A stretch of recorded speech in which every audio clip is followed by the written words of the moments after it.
The House is, this House would have important environmental policy decided by panels of experts rather than elected officials. Arguing in favor of the resolution are the Prime Minister, Jennifer, and the Minister of the Crown, Willin. Arguing against the resolution is Her Majesty's loyal opposition, consisting of the Leader of the Opposition, that, and the second opposition member, Liam. I, Brian, am the Speaker and Clerk. Speeches may be no longer than 6 minutes, and rebuttals may be no longer than 3 minutes. The clerk will indicate how much time has elapsed. Points of order and points of privilege are allowed, although the judges will penalize any debater who interrupts another excessively or maliciously. Points of information are allowed after 1 minute and before 5 minutes, but not during the rebuttal. Heckling is not allowed. I now call upon the Right Honourable, the Prime Minister, to deliver her speech.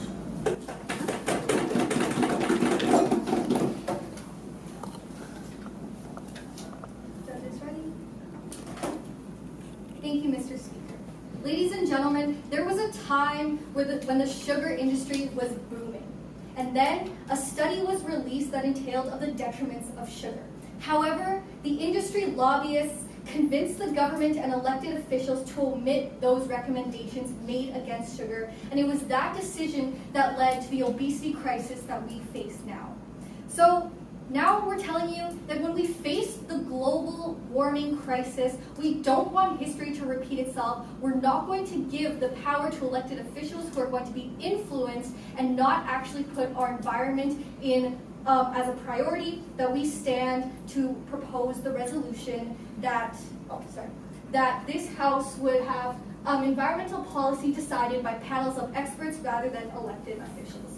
Okay, so what am I going to be doing for you today? I'm going to be defining some key terms, introducing our model, and then laying out our constructive case. Okay, so we define this House as Canada, experts as in a range of scientists, and elected officials as politicians. As for our model, we would say that a range of scientists from field and political scientists would present, be consulted, and make decisions with regards to important environmental policies that the Canadian government is considering. Okay. So this brings me to my constructive argument. Why is this going to be really beneficial? Firstly, we're going to tell you that scientists are going to be more informed than elected officials. I'm not going to ask a plumber to represent me in a court of law. Politicians aren't informed enough to make effective decisions for environmental policies, but you beg to disagree. So Jennifer, would this precedent continue to economic policy or foreign policy? No, we would say that this would only be with regards to environmental policies, and that scientists would be given that right to make decisions based off of that. So what we're telling you is that as politicians lack proper information, they may not properly understand the repercussions of the decisions they make. It is because of that that we see we're almost at the brink of a point where we can't even reverse the damage we've committed against the earth. If we go any further and we continue to prioritize economic development and not consider the environment properly, we're going to continue to dig a grave for ourselves. This is going to be really detrimental, which is why we're so proud to propose today. Time and time again, we've seen politicians make detrimental decisions to the environment, and that's why we're in the state we are in now. We're going to tell you that if we don't implement this resolution, elected officials aren't going to change and suddenly continue to consider the environment. We're going to keep going down the status quo, and what we've seen is the status quo is not beneficial. It's leading us to our deaths. We think that this is going to be extremely beneficial because we're going to have informed scientists and political scientists to actually consult and make decisions for the environment. This is beneficial on 2 levels. Firstly, we're going to actually have informed decisions for the environment. But furthermore, what we would tell you is that we're not completely neglecting the economy either. In our model today, it isn't just field scientists or specialists, but we bring in political scientists too. But what we would tell you is that the presence of scientists who actually know what they're doing and have the ability to make these decisions will ultimately be beneficial to the survival of humans and beneficial in changing and reversing the damage that we've committed to this earth. Okay.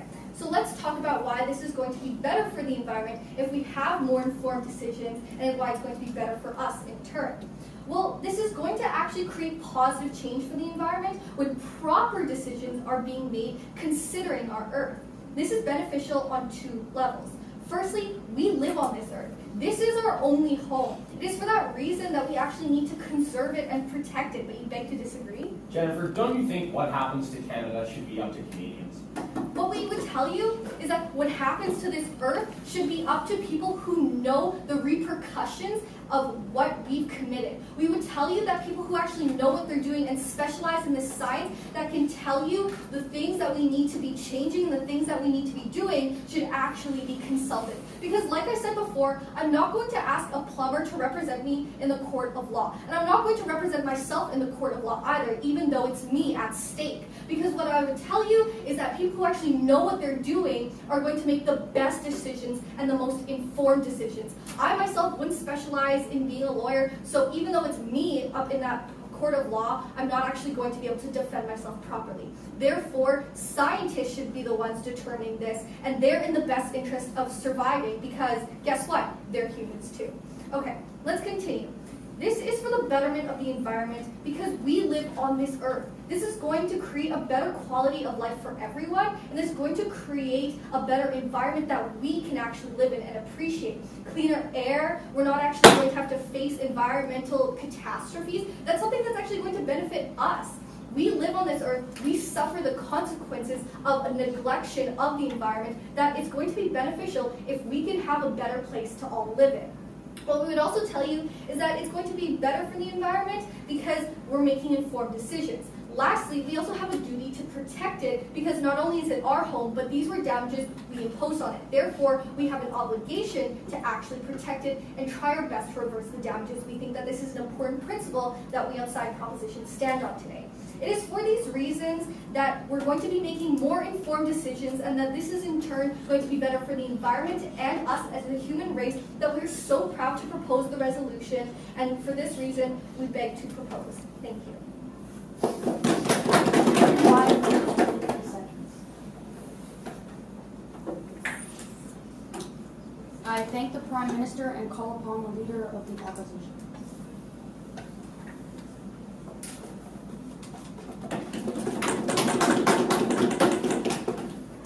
Whenever the judges, whenever they're ready for the vote. Thank you, Mr. Speaker. Now today on Side Opposition, we see a side on the other side of the House that simply believes that knowing the most about a certain subject gives you the divine right to make any decision regarding that subject, no matter what ramifications or consequences of those decisions may have on the millions of other people who rely on those choices and rely on what will come of those decisions in the future. I think that's more important than needs to be recognized. We value democracy. We value the need to make sure that the people of Canada have a say in what happens to Canada and have a say in what will happen for their futures. We think that's the most important thing that needs to be recognized. We think that in this debate, the costs surely outweigh the benefits inside government's plan. Okay, first what I'm going to do in this speech is primarily refute what Jennifer brought up. I'm going to go through that with a couple different arguments, showing how she didn't really provide any real analysis as to why this can't happen in other measures. Then I'm going to bring forth my own points about how we value democracy, how ineffective this can actually be, and how we actually need the people of Canada making choices for themselves. I think that's essentially important. All right. What did Jennifer talk about today?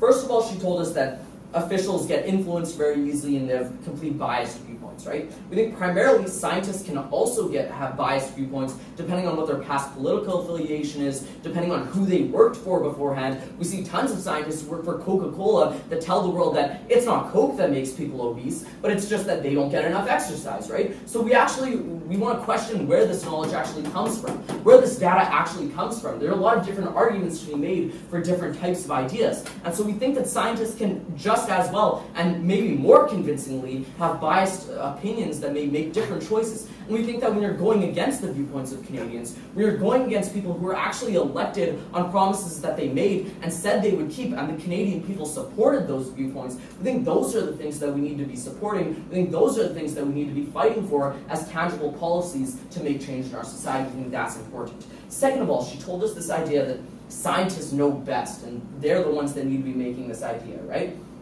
Primarily, we tell you this doesn't have to be done with this one type of solution, right? We should not be getting rid of our representatives that we actually voted in because we support their ideas. Rather, we could simply have a panel of advisors that come in and do the exact same thing in making sure our politicians are just as informed, but can still rely on the things that they told Canadians they would stand for, what they told them is better for our society, and what Canadians actually thought was true and actually believed is what's best for our society in our communities as a whole. I think that's something that needs to be recognized. We question who has the right to make these choices and who can actually make these ideas, right? We think that scientists can just be as biased, they have their own political beliefs, and we think that it's very ineffective to take away democracy.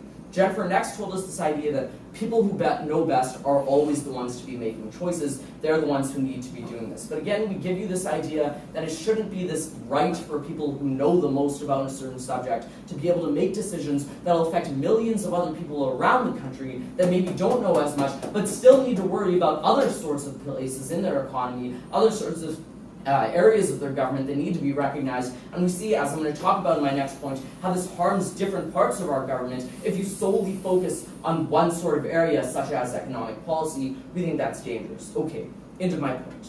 Primarily, we value democracy a lot. We think this is something that side government completely seems to drop, and we need to recognize as an important aspect to our government, to what decisions we make for the future. We tell you that, like, scientists, they don't always know what's best for the future, and when we have these big decisions to be made, these decisions that will continue to affect us for generations and generations, we need to have decisions that are made by Canadians themselves for what's actually going to be affecting them. Because we think, for a couple of different reasons, that if people are given decisions that other people make that they don't actually support, all that does is make more resentment to those policies and make it less effective to make any type of change. When people don't want that to happen in our group, we think that's unhelpful. We think that's just as biased. And we think you can't just focus on one sort of area, right? We need to have some kind of give. Because what's going to happen when these elected or these appointed scientists are making choices? They're only going to focus on environmental policy.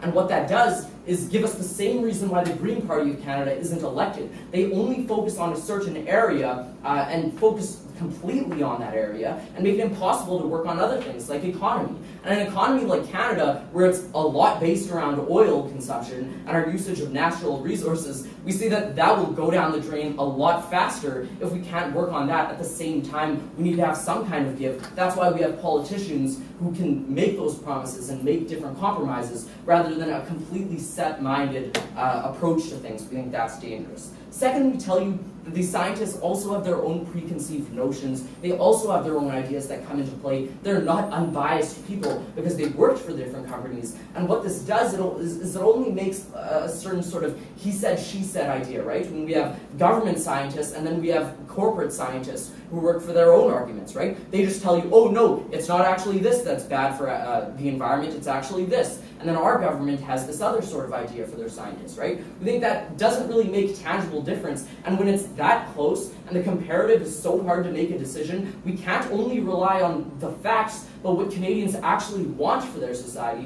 what they actually want for future generations to come. We think that's something that needs to be recognized. That's something that needs to help people. We tell you that this sets a very terrible precedent when we have economists creating all of our decisions for the economy, right? When we have people deciding all of our different ideas in government, you can't just have an elected panel make the decisions for the rest of Canada when we already have representatives who need to come in who can be just as educated, just as informed, and make the same ideas without forcing these opinions on people and creating more and more resentment. We think that's dangerous in making tangible change that will last, that's supported, we're so proud to oppose.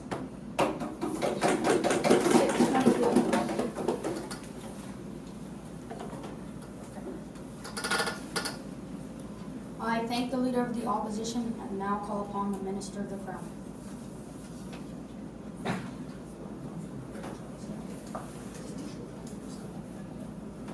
Thank you, Mr. Speaker.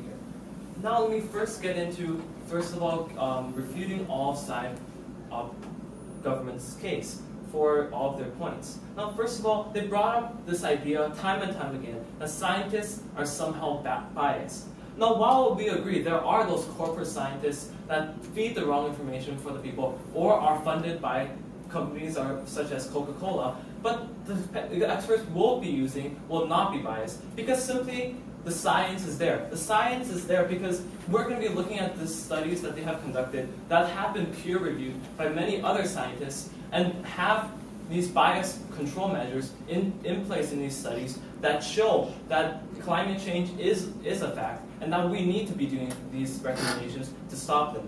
And we, the government, we, the societal opposition, believe that scientists are simply so much more unbiased than politicians are. Because politicians rely on the people to get reelected. They rely on their interest groups.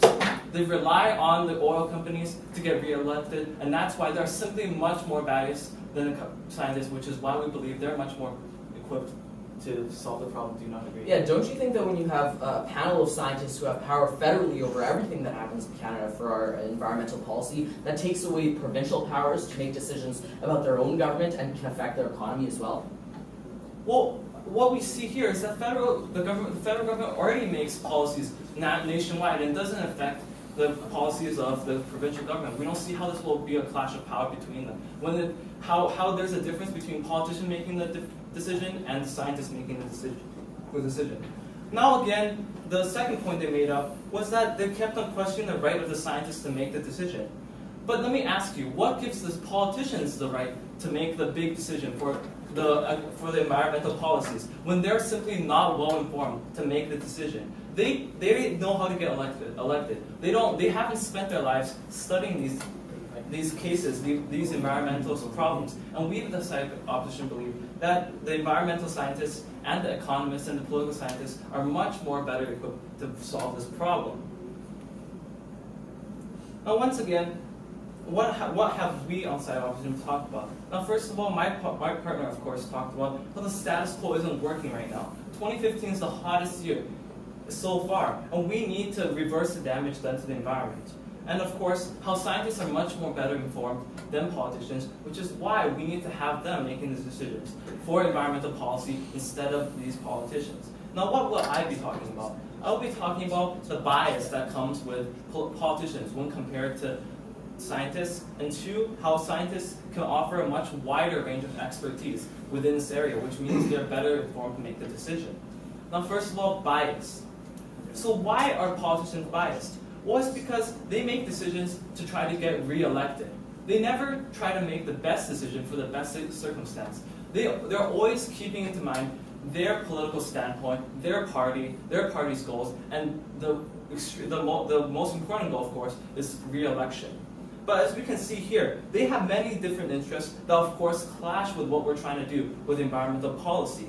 They want to balance the budget, which often means that they're cutting funds for measures to counter climate change. They have special interest groups like oil companies that push them to stop these environmental policy, which of course they have to listen to because they want to get re-elected. And when we compare this to unbiased groups of scientists that have studies that are peer-reviewed, that have measures taken into place to make sure that they're not biased, we believe that scientists are have much less bias in them than politicians do not agree. So you think we should focus solely on one issue in our society rather than a multiple amount of issues that face us every day and only environmental policy? Well, the resolution before the House today is that we're talking about important environmental policies, which is what we're focusing right now. We're not neglecting the other problems, it's just that we're debating this issue right now, and we don't see how that's relevant to this debate. So right now we are tiptoeing around the issues like climate change. There are not enough policies have been implemented, and we need to take a more drastic measure to make sure that climate change gets stopped. So how can we do this? Of course, this moves on to my second point. How scientists can offer a wider range of knowledge when compared to politicians. Well, when we look at politicians, what are they good at? They're good at getting elected. But are they really good at making the important decisions such as environmental policies that impact the fate of humanity today? Meanwhile, we can use people that have studied these problems all their lives. They've done the research and they're well equipped to solve the problem. They can consist of a wide range of expertise, such as economists, environmental scientists, political scientists, that know the implications of these policies and will make the best decision based on these studies. We'll compare this to politicians who just have the goal of their party in mind. They will not make the right choices for the environment, and we can see that in the past, as Canada have not done enough to stop climate change. So what have side option talked about today? I have talked about how there's simply too much bias in politicians for them to make the right choice. And two, how there's a wide range of expertise in the scientists, and we should be using them instead of the politicians. And my partner have stated that scientists are more well-informed and they can help combat environmental problems much better than politicians. And it's for all of these reasons that we have stated in front of the House today that this resolution must and will fall. Thank you. 6 minutes and 20 seconds.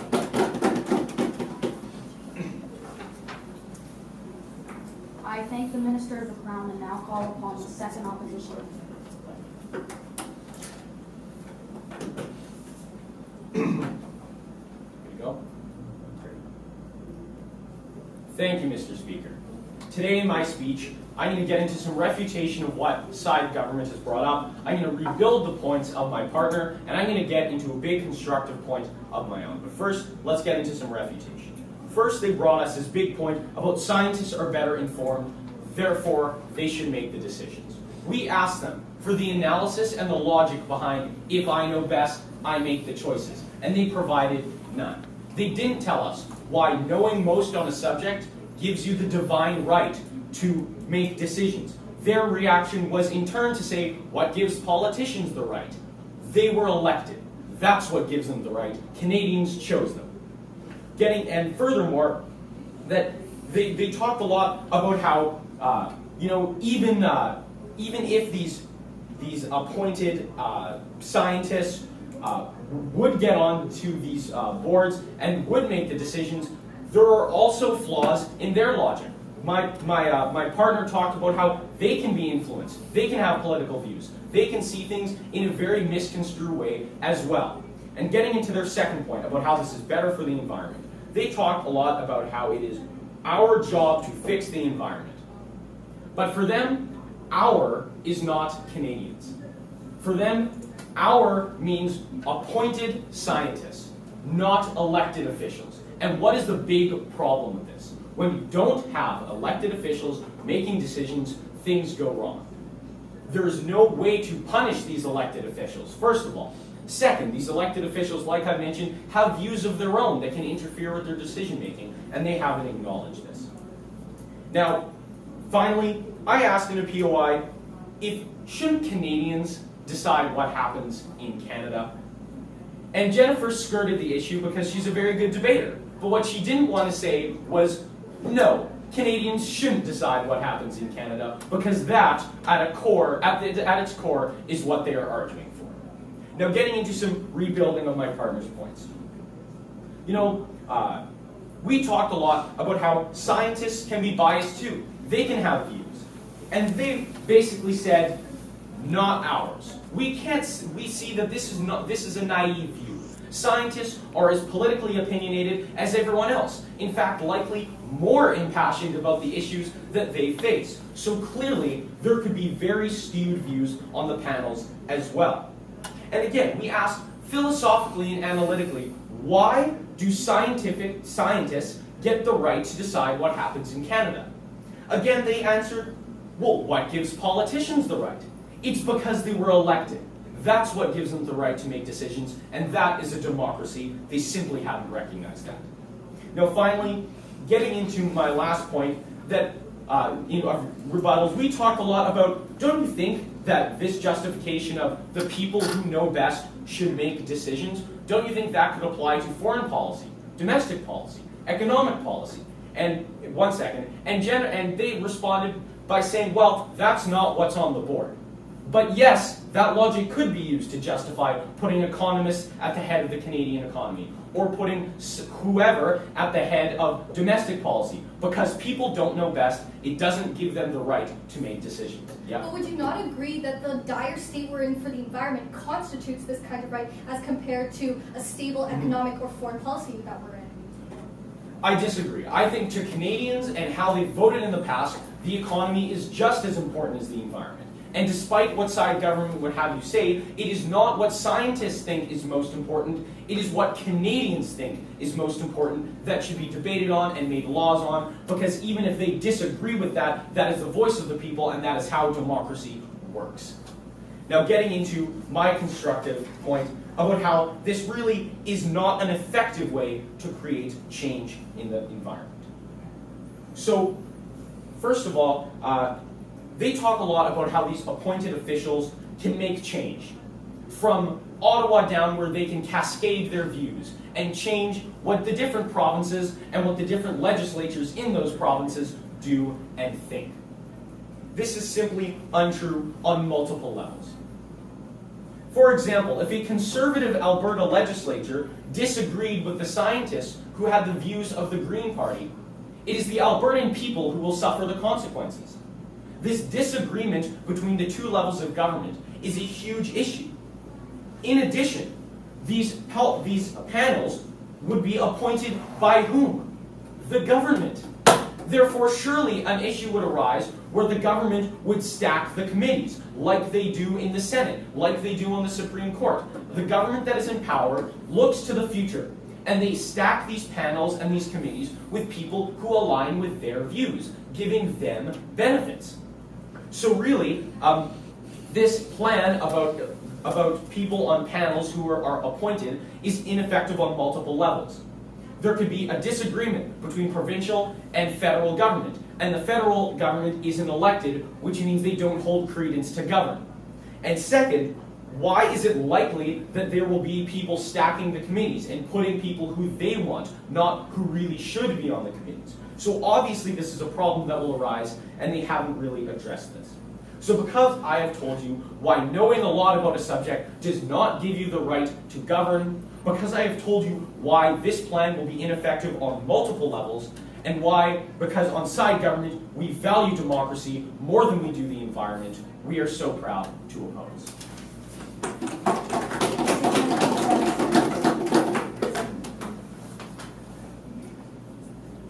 There will now be a 2-minute break for remarks.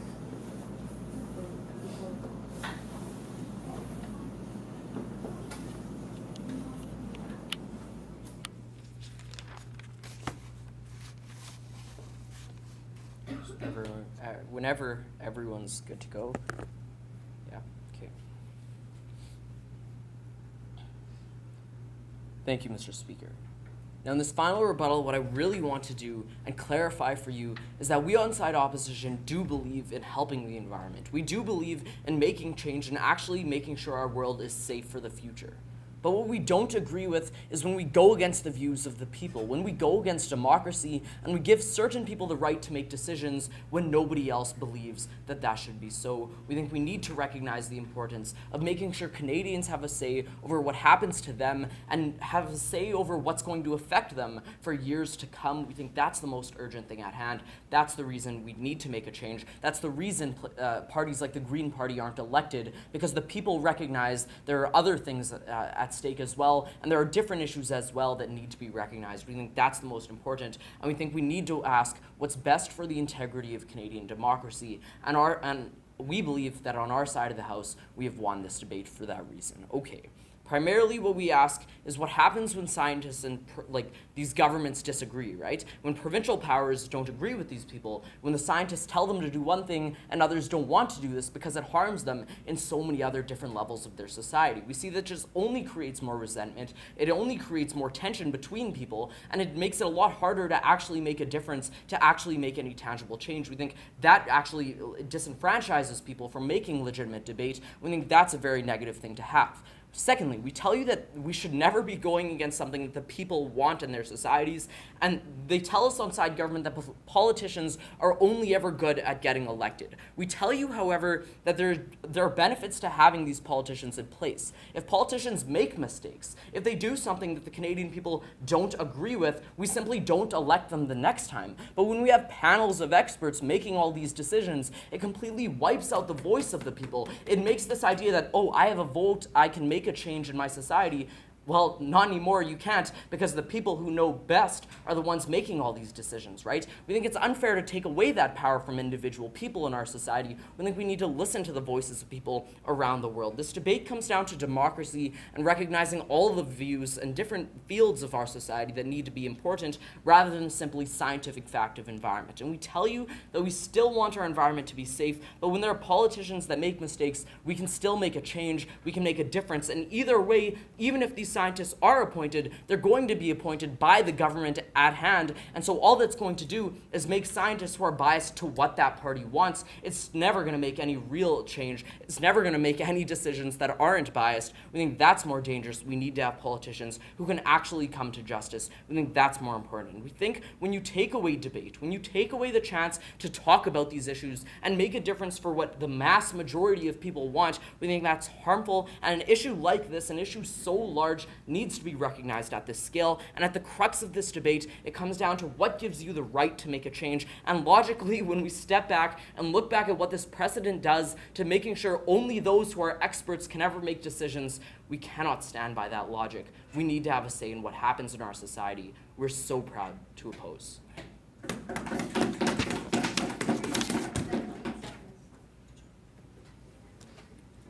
I call upon the Prime Minister to deliver the final rebuttal.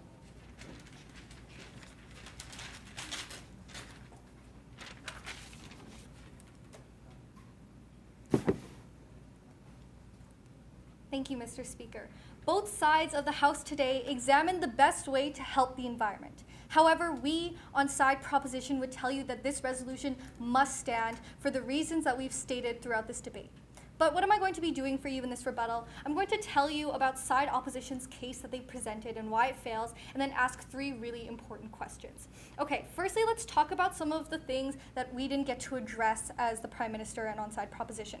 Well, the first idea they had was they presented to you a radical idea that people shouldn't be able to be appointed and make divine decisions and have a right to power. However, we have things such as the Supreme Court that's not elected but rather appointed and yet hold absolute power. We don't think it's a radical idea, and in fact we see that the Supreme Court is a viable solution. We think that this logic applies to what we presented today as well on our side. Secondly, they had a huge argument on this idea of bias, that scientists can hold bias too. But what we would tell you is that the interests of the scientists are not to get reelected. Their interest lies in the environment and the things and the studies that they've been devoting their entire life to, because they've actually grasped the situation of the environment. They won't have as much bias as elected officials. What we would further tell you is that they also won't lose their jobs if they don't get appointed to this panel. But elected officials, if they don't win the election, happen to lose that.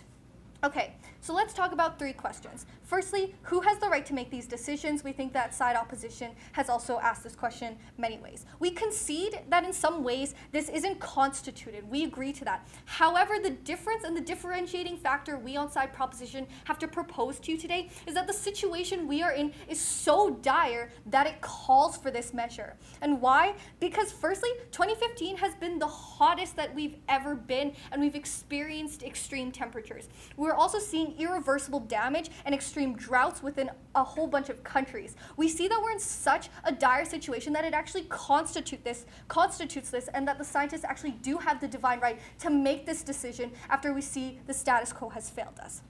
Secondly, we're going to ask who's going to benefit. We're going to tell you that the environment's going to benefit, obviously, when scientists are making proper decisions that are considering Mother Nature, our Earth, and the environment. Secondly, we're going to tell you that it's actually going to benefit Canadians and the human race, because we're actually going to be helping the environment, which we rely on. It is on that fact that we are proud to propose. Thirdly, what happens if we don't? Well, we would tell you that our situation is going to get worse, and we're going to continue down the path of our own self-destruction. They also had this idea that, okay, if we don't implement this resolution, we have advisors. We would tell you that firstly, this is essentially the status quo, but secondly, elected officials won't even have to listen to these advisors as if they weren't there, that it won't actually make an effective change. And if we don't, the status quo is actually in such bad condition that we would see a need for this resolution. It is on these bases that we on side proposition are so proud to propose the resolution and know that this resolution must and will stand. Thank you.